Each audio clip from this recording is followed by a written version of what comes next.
ஞானகுரு பொற்கோவில் நிறுவனர் சக்தி அம்மா தலைமையில் சித்தர்கள் தவசிகள் கலந்து கொண்ட ஓம் வேம்பு மாரியம்மன் சக்தி பீடத்தில் குடமுழுக்கு பெருவிழா.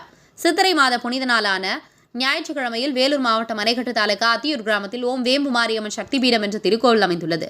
இயற்கை எழுகுஞ்சு மலையடிவாரத்தில் அமைந்த இந்த திருக்கோவில் அந்த பகுதி மக்களால் எல்லை தேவதையாகவும் குலதெய்வமாகவும் வழிபாடு செய்யப்பட்டு வணங்கப்படுகிறது. இத்தகைய சிறப்பு வாய்ந்த இந்த திருக்கோவிலில் இன்று ஞானகுரு சக்தி அம்மா தலைமையில் தவத்திரு பகவதி சித்தர் மற்றும் யோகிகள், தவசிகள், மடாதிபதிகள், பிடாதிபதிகள், சித்தர்கள் முன்னிலையில் குடமுழுக்கு சிறப்பாக நடைபெற்றது. நிகழ்ச்சியினையொட்டி யாகசாலை அமைக்கப்பட்டு புனித நீர் கொண்ட கலசங்கள் வைக்கப்பட்டு வேத விற்பனர்களால் வேதங்கள் ஓதப்பட்டு பின்பு அந்த புனித நீர் அனைத்து தெய்வங்களின் கோபுர கலசங்கள் மீது ஊற்றப்பட்டு குடமுழுக்கு விழா இனிதே நடைபெற்றது.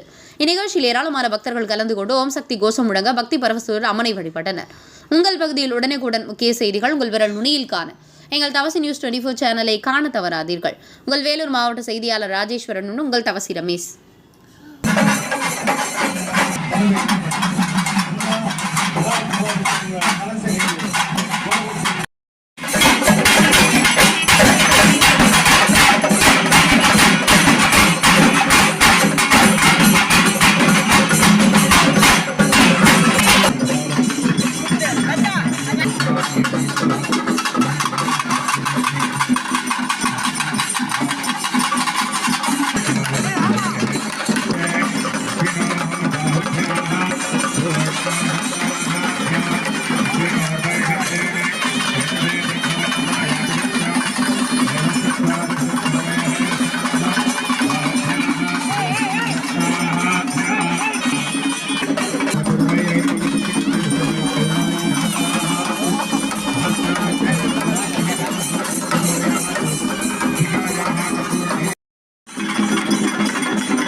சரிங்க சார், நன்றி சார்.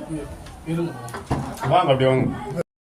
வேலூர் மாவட்டம் அணைக்கட்டு வட்டம் அத்தியூர் கிராமத்தில் எழுந்தருளிய ஸ்ரீ சக்தி ஓம் வேம்பு மாரியம்மன் சக்தி பீடத்தில் மகா கும்பாபிஷேகம் ஞானகுரு சக்தி அம்மா தலைமையில் மடாதிபதி, பீடாதிபதி, சித்தர்கள், யோகிகள், தவசிகள் முன்னிலையில் அம்மாவுக்கு சிறப்பாக வேம்பு மாரியம்மனுக்கு கும்பாபிஷேகம் குடமுழுக்கு நன்னாளிலே ஞாயிற்றுக்கிழமை நடந்து பக்தர்களுக்கு அருளாசி அம்மாவோட ஆசை. சிறப்பு பண்புகள் சொல்லுங்க, ஆலயத்தினுடைய சிறப்பு பண்புகள்.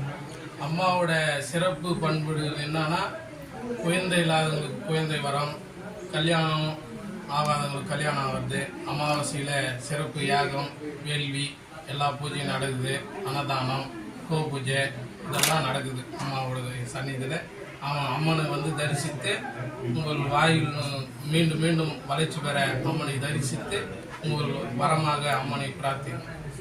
உங்களோட பெயர் சொல்லி வேம்பு வெங்கடேஸ்வரன்.